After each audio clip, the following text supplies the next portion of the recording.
Assalamualaikum warahmatullahi wabarakatuh. Saya perwakilan dari kelompok 1 akan menjelaskan tentang sistem informasi akuntansi penjualan tunai.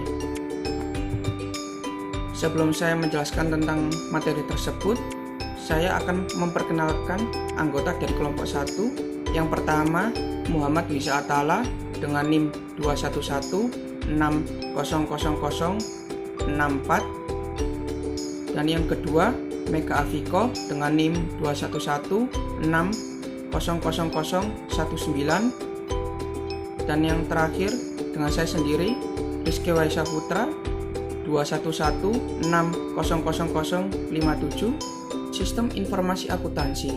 Sistem informasi akuntansi merupakan sistem berbasis komputer yang dirancang untuk mengumpulkan dan menampilkan informasi akuntansi sehingga akuntan dan eksekutif perusahaan dapat membuat keputusan yang tepat. Berbentuk struktur database untuk menyimpan dan mengolah informasi atau data dalam satu perusahaan. Fungsi utama SIA atau Sistem Informasi Akuntansi. Yang pertama yaitu mengumpulkan dan menyimpan data mengenai kegiatan bisnis, organisasi, atau perusahaan secara efisien dan efektif. Dan yang kedua, menyediakan informasi yang berguna untuk pengambilan keputusan bagi manajemen. Dan yang ketiga, menyediakan pengendalian internal yang memadai atau cukup. Dan yang keempat, memastikan bahwa informasi yang dihasilkan oleh sistem adalah handal, pasti dan dapat dipercaya. Penjualan tunai. Menurut Mulyadi tahun 2001, sistem penjualan tunai merupakan sistem yang dilakukan oleh perusahaan dengan cara mewajibkan pembeli melakukan pembayaran harga terlebih dahulu sebelum barang diserahkan oleh perusahaan kepada pembeli.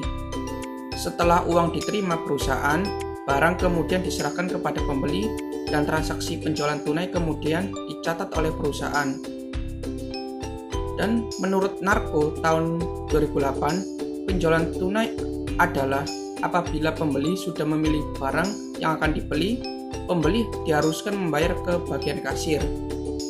Dan menurut Yadiati dan Wahyu tahun 2006, penjualan tunai adalah pembeli langsung menyerahkan sejumlah uang tunai yang dicatat oleh penjual melalui register kas. Diagram konteks. Menurut Jogianto tahun 2005, diagram konteks adalah diagram yang terdiri dari suatu proses yang menggambarkan ruang lingkup suatu sistem. Diagram konteks merupakan level tertinggi dari DFD atau Data Flow Diagram yang menggambarkan seluruh input ke sistem atau output dari sistem. Bentuk gambaran tentang cara kerja keseluruhan suatu sistem. Diagram konteks memiliki manfaat, yaitu yang pertama, bisa diperluas atau dikembangkan. Ketika sudah membuat sebuah dasar dari suatu sistem dengan memakai diagram konteks, maka kedepannya dapat dikembangkan lagi dengan data flow diagram supaya lingkupnya menjadi lebih detail. Dan yang kedua, transparansi. Suatu sistem yang baik harus transparan bagi para pengguna dan pemakainya. Yang ketiga, menguntungkan banyak pihak. Bisa mendapatkan informasi dari pihak internal maupun eksternal dengan akses yang tidak terbatas, sehingga akan memudahkan mencapai tujuan dan menyelesaikan suatu permasalahan. Yang keempat, mudah digambarkan. Apabila belum dikembangkan menjadi data flow diagram atau pada dasarnya saja, maka sangat mudah untuk menggambarkan serta merubah sistem yang ada di dalamnya. Yang kelima, mudah dipahami oleh siapapun.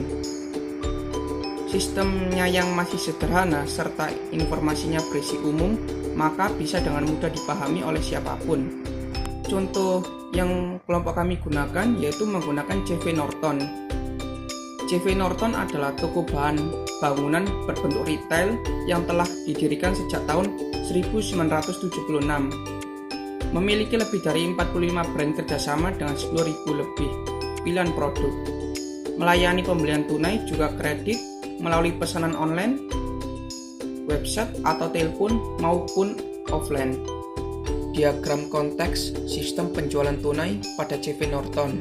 Yang pertama yaitu penjualan tunai pada customer, dan customer melakukan pemesanan online atau offline kepada sales, dan sales melakukan pendaftaran jika terdapat customer baru, memberikan informasi customer, informasi data pesanan, metode pembayaran, dan membuat nota penjualan dan menyerahkannya kepada kasir.